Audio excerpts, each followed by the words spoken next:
The comments, opinions, and views shared during this program are of those individual Freemasons and do not reflect the official position of a Grand Lodge, Concordant Body, Appendant Body, Masonic Authority, or CraftsmanOnline.com.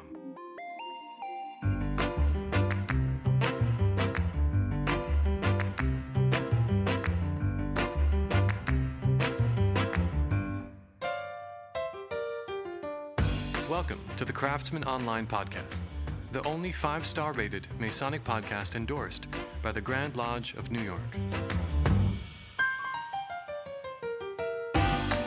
Hey, welcome back. It's Right Worshipful Brother Michael Arce, and you've joined us for an episode on something special for the Grand Lodge of New York, our Masonic Leadership Academy and Culture Classes. This week, we are lucky to be joined by Right Worshipful Brother James Gregg, who is leading this Masonic Education initiative in New York State that will enhance lodge leadership and our membership experience. Welcome back to the Craftsman Online Podcast, my brother. Very excited to be here. Thank you. This is a new initiative that was launched by our Grand Master, Most Worshipful Stephen Adam Rubin. And in his words, he says it's to complement the instruction found in the 24-inch gauge, the Road to the East, and Masonic Development courses, which for brothers that are listening to this podcast that might be outside of the New York jurisdiction, these are all leadership courses that have been established in our Grand Lodge for some time. Brother James, can you give us kind of an overview of what this new Masonic Leadership Academy is all about? The Masonic Culture Classes are kind of a subset of the leadership experience, but aren't in and of themselves a singular endeavor. In discussions with our Most Worshipful Stephen Adam Rubin, his vision, was quite clear. What are we offering? How do we look to enhance our efforts? How do we get back to the basics in all aspects? Officer knowledge of duties, expectations of being an officer, what to expect as a worshipful master. It's a simple question that we'll ask as you see a brother going through and progressing through the leadership line in their lodge. And the question that we ask is he ready? And there's many different answers to this, like, ritual-wise, is he ready to know all the parts and be able to serve as the leader of is he ready to run a business meeting? Is he ready to handle a trestle board? Is he ready to handle the budget and administrate things at a very high level as a manager of the lodge? It's a big question that is a very simple one to ask. And I think what you're getting to with this program, it helps answer a lot of those. Is he ready to do the trestle board? Is he ready to serve as the true leader of the lodge and not just the person who's been elected to quote unquote run our meetings? No, that's a very good point.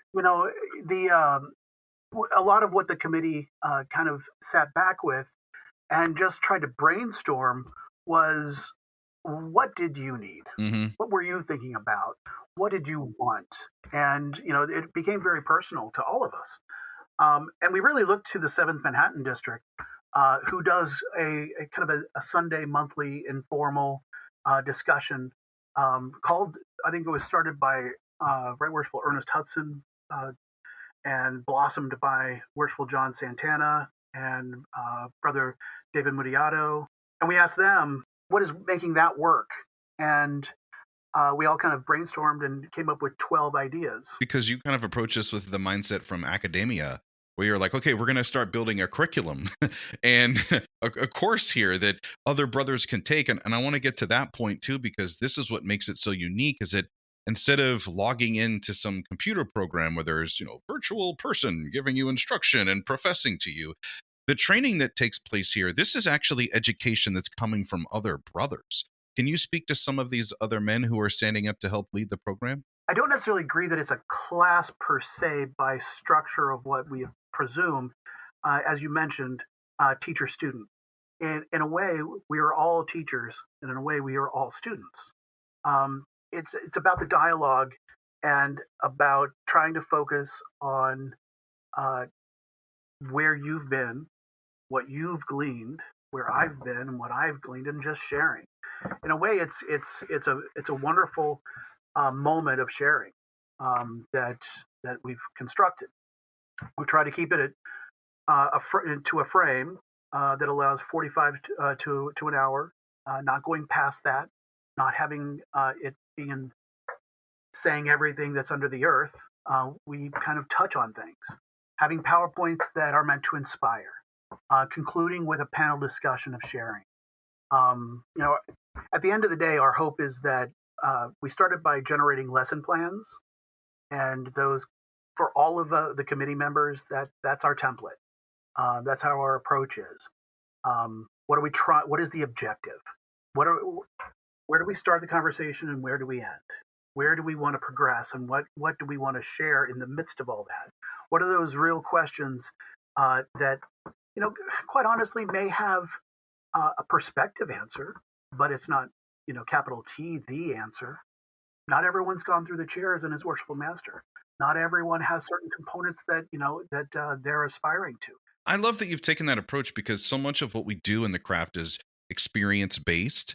And the fact that you're having all these different voices share, like, I know the trademark is already used, but we basically have our own master's class here. These are people who have gone through this and are speaking from a place of wisdom and, as we say, wise counsel to help out other brothers that are sitting here going, I don't know, what should my trestle board look like? What should I include in a budget? Well, geez, I never thought that I should probably have backup people for certain roles in my officer line, just in case I have men that aren't able to show up and attend that night.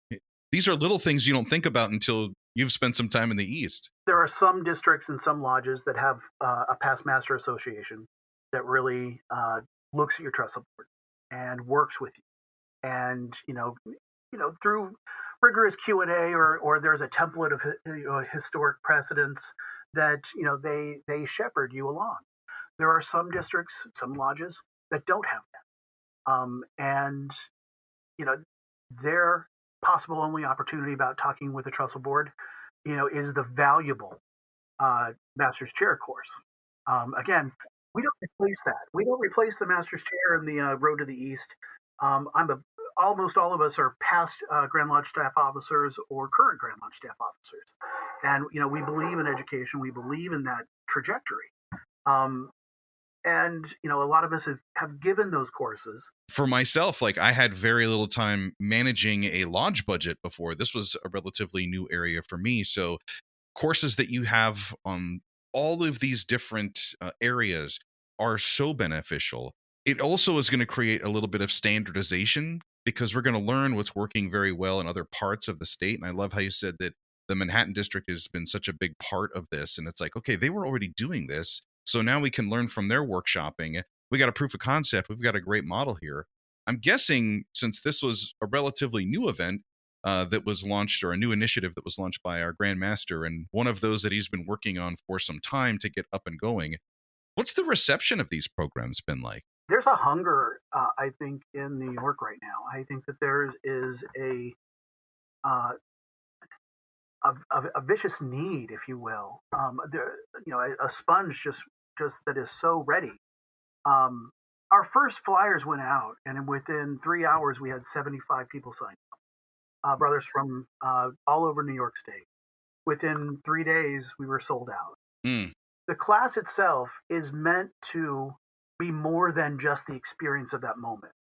We really try to construct something that is a tool, not a one and done.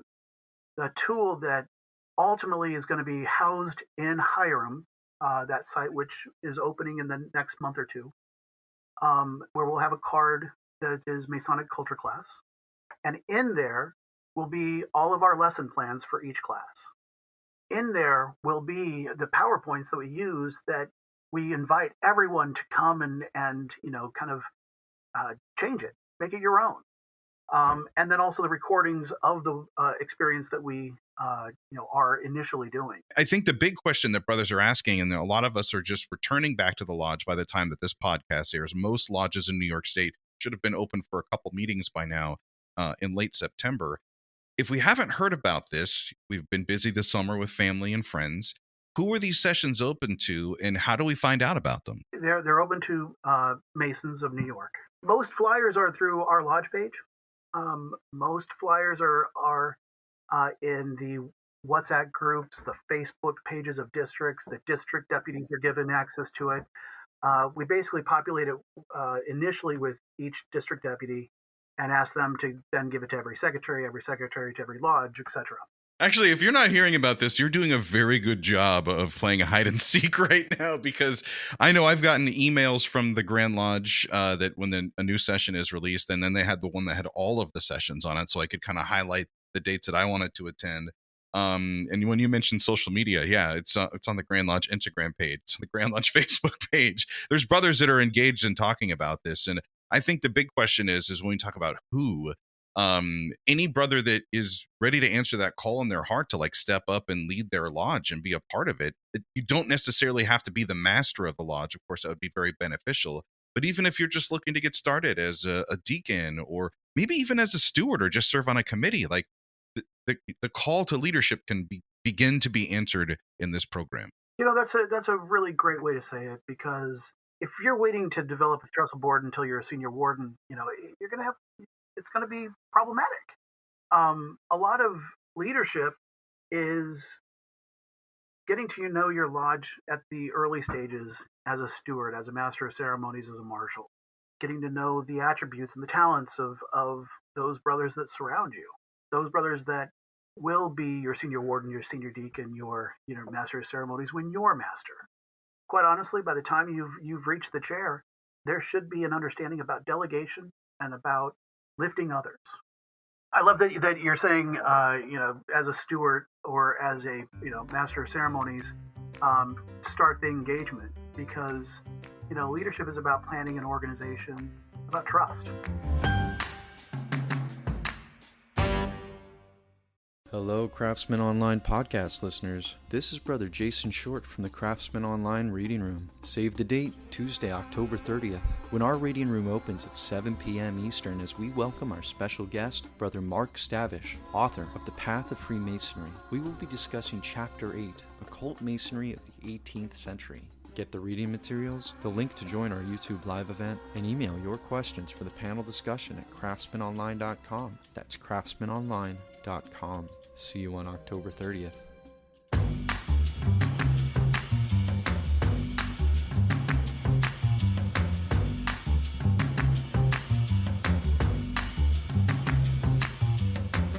The next session for the Masonic Leadership Academy is going to be coming up on next Monday, September 30th.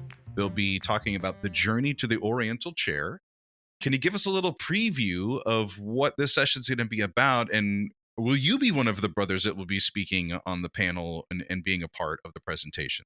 Actually, yes. That actually is I'll be moderating that, actually. Also, the Mastering Masonic, the Performer's Guide to Ritual and Degrees. I'll also be mentoring. That's a natural fit. Well, that particular one I got excited about because in Scottish Rite, I was asked to kind of look at my point of view on the degrees. I took a lot of points out of that to kind of apply now to Blue Lodge. I was fortunate enough in a lodge to have a brother who had a theater background. And when he took over as the ritual director, he said, I am changing the entire way that we're doing these rehearsals and these practices. And as a sports person, he kind of ran it the same way that you'd expect in a football game, where everybody's lining up against each other. You're breaking off into specialty positions. Then you come back for some areas that you got to rehearse as a group. And then you go. I mean, the only thing that was different between the way he was running our ritual practice and like if you were going to a Broadway show is that if somebody said 5, 6, 7, 8, we all just didn't start dancing. That was really the only difference. Everything else, it was so well organized. I'm like, I really like this idea of like focusing on key roles and key positions. A lot of what we do can undermine itself by spending 3 hours on something that should have taken 45 minutes, on not being organized and planned with, how to execute and go in, and again, respecting people's time. If that can be successful, it's people will be eager to show. They know that I'm coming in at 7. I know I have something at 7:45. I'm out. Having a plan is 90% of it. You had mentioned the Oriental Chair. That again will be moderated by myself. We'll be looking how to lock in on that one about officer expectations, how each chair contributes to the next, We're really leaning into our experiences, our engagements, our successes, our failures. We have to talk about the challenges to be successful. I fight myself on this a lot because, especially in theater, there's a plan. As a director, I also know that what works on stage or what works, you have to have the courage to cut something. If it's not working, you need to cut it. That courageous moment of being willing to, yes, all my budget went into this thing, but this thing just isn't working. And without it, we actually fly. And to know that that's okay. Not having a fear to pivot. Knowing that, quite honestly, the brothers are behind you. It's just a concept that is quite beautiful. Aside from trust and being able to pivot and being able to kind of see where the winds of change and time are coming, what other quality do you think makes a successful leader? And how are you taking that and instilling it into what the work is being done here in the academy to help brothers that need that seed to be planted, to help them cultivate those qualities? That is $1 million question. I've always come from planning an organization. Is the key to everything. Wanting a position or feeling entitled to a position doesn't grant you that position, in my mind. Mm. Gosh, I wonder sometimes if leadership, sometimes can be taught, and I truly believe that there are concepts of leadership that can. But I always wonder about what is the most advantageous method. I've taught a few leadership courses on the side just to kind of rip through that question. What I do know is there's no direct problem that can be definitively answered in a if this, then this methodology. The world isn't constructed like that. Engagement takes information from so many sources. It offers way to impactful data. It negates some, it highlights others. It reads body language. It constructs responses, both physical action as well as like verbal. Leadership is vision. Leadership is how you deal with people. Leadership is how you lift people, how you protect people, how you listen. Leadership is about having courage, as I mentioned before. I think the Leadership Academy presents ideas that offers roads to leadership moments. How to take inventory of the talents of those around you, how to look at yourself, an insight and how to know yourself. It offers methods of dealing with personalities, lessons in collaboration, trust, and how to impact both through praise and how to deal with criticism. I feel the Masonic Culture Class offers insight of what to consider when planning and gives insight, to the results of choices one makes. I think through this kind of moment of constructing these 12 ideas, it impresses upon me that there is no one way. There are many different roads that people have come by to become a Masonic leader. A lot of the advantages of being a Masonic leader is, quite honestly, the past masters. You have this collective body of people who have been in your lodge, who are directly interested in the success and your success and want nothing but success for you. I always say that, especially when it comes to ritual, it is such a beautiful moment, and being in a lodge doing ritual, there is no better audience that you're offering to. Everyone wants you to succeed. Everyone is there when you trip up. It's they just want to help, and it's no one's there to knock you down. And that's one of the great things about Masonry, is that lodge experience can be so incredible. And that transcends and leads right directly to the master's chair. One, in how you, as a master, as someone sitting in the chair, responds to all the brothers, hopefully aligned in that same way about that positivity, that inspiring moment to always, cultivate as opposed to discard. Remembering always, like, why did we become a Mason? How were we treated when we were coming through? And how did we want to be treated across the board? And always remembering that. For me, those are the important moments. My other question kind of revolves around the idea of leadership. And it's a topic that's come up a lot on our podcast episodes this year. And it's a quality, I guess, or one of the other added benefits of being a Freemason that brothers sometimes don't think about. Like, oh, I get to be a better leader. They think community service, personal development, connecting with others. Those are all great things, and that happens. But an upside is that if you have members who regularly attend your meetings and are engaged and active, guess what? The opportunity for others to excel in other positions in the lodge has now increased. The downside, though, unfortunately, is a lot of brothers just don't receive the proper training or the direction or maybe even the time to develop these skills. They get stuffed into a position too early. There's nobody in the lodge that's really saying, like, hey, let's slow things down and let's actually talk about this, or let me teach and have some shareable moments here. So, Brother James, in your opinion, what makes Masonic leadership unique? And really, why should more brothers start to care about it? There was a way in the conception of the development of the culture class that we try to focus on the worshipful master and a few experiences.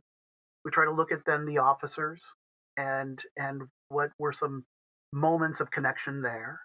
Then we started looking at the brothers. And Right Worshipful Tim Rios brought an incredible idea of a discussion about balancing family, career, and Masonry, and just the value of that. In a way, that's the course that I think we all kind of sat back and said, "Man, if I would have had that, years ago, it's how do you do it?" But then we've got Right Worshipful Anthony Kofiozzi Tutu and Right Worshipful Brian Finger talking about how to memorize and the ritual. We've got Right Worshipful Orrin Kotowski talking about the memorable Masonic events and what that is.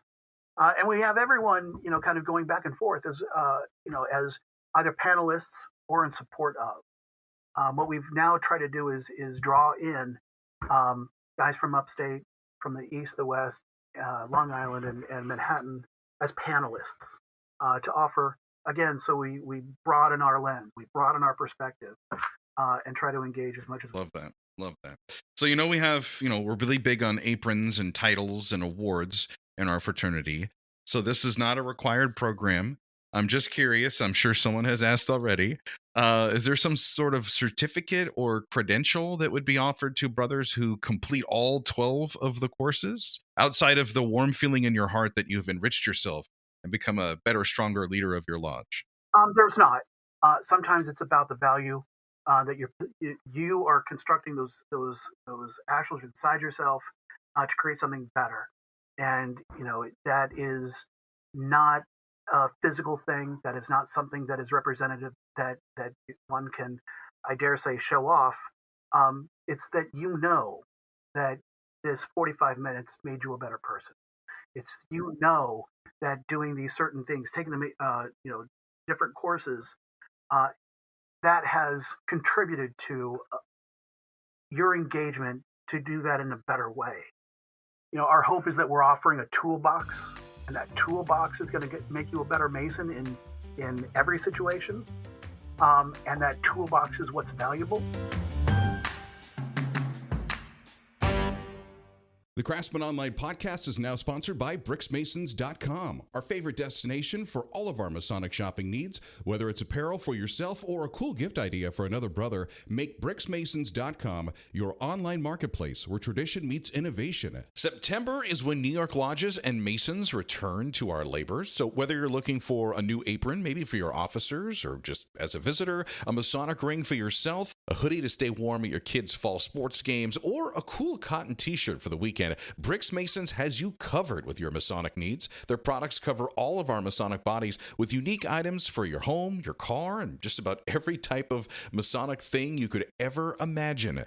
If you can think it, Bricks Masons can work with you to create it and personalize it to make it your own. Visit BricksMasons.com and explore their extensive catalog. Elevate your Masonic experience with style and substance. Plus, Craftsman Online podcast listeners use promo code CRAFTSMAN, that's CRAFTSMEN, at checkout to enjoy free shipping with your first order.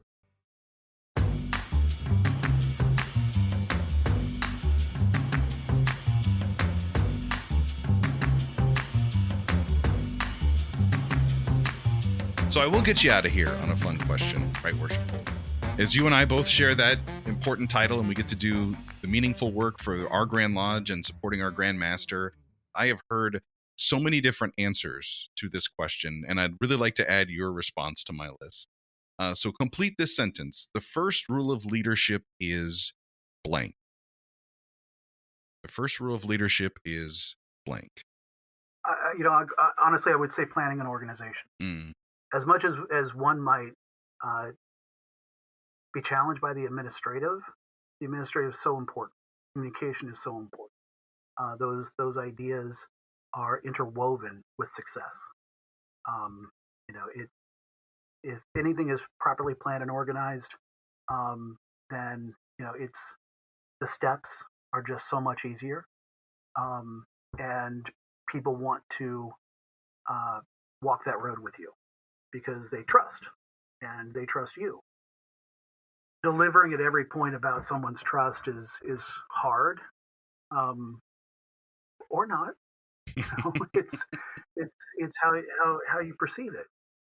The value and respecting the value as well as respecting others is always a huge moment. But I'll stick with planning and organization. Because if you're not planning to succeed, then you're planning to... Only if you give up do you fail. There are successes in everything we do. Again, it goes back to the lens that we view it on. And it goes back to how we see ourselves and what that trajectory is. Failure may not be the attainment of what your ideal end goal was, but are you better than which you started? Have you progressed? And how you look at where you've progressed or where you haven't gotten, it's either looking at the world in a very positive way or a very negative way. And when you express that, do you try to debrief about your successes, or do you try to express a debrief about what wasn't attained? And I think there's a balance there, because but knowing yourself, knowing not an optimistic goal, but I truly believe that myself. You should put the bar high. For myself, I need the challenge. Masonic Leadership Academy, stay tuned to your inbox, New York Masons. You can get updates on when the next culture class is happening near you. You can also see it on social media, and then you can be a part of this and definitely catch it when it's ready to be rolled out in its official playback course level, which I'm looking forward to that a little bit later on this year. Until then, Right Worshipful Brother James Gregg, thank you so much for making some time and coming on the Craftsman Online podcast again. Michael, thank you so much for having me. This has been a pleasure. I hope next time we can bring the team, but thank you. Hey, if you've enjoyed this episode of the Craftsman Online podcast, you can always follow us on Spotify or hit the subscribe button on Apple Podcasts. We got new episodes coming at you every Monday morning. And if you enjoy listening, you might also enjoy watching. We are now streaming live with the recordings for our podcast on YouTube at Craftsman Online. Make sure to subscribe to follow to get an alert the next time we go live on YouTube. This is Right Worshipful Brother Michael Arce. I always enjoy our time together, and I'm looking forward to seeing you again next Monday. Until then, let peace and harmony prevail.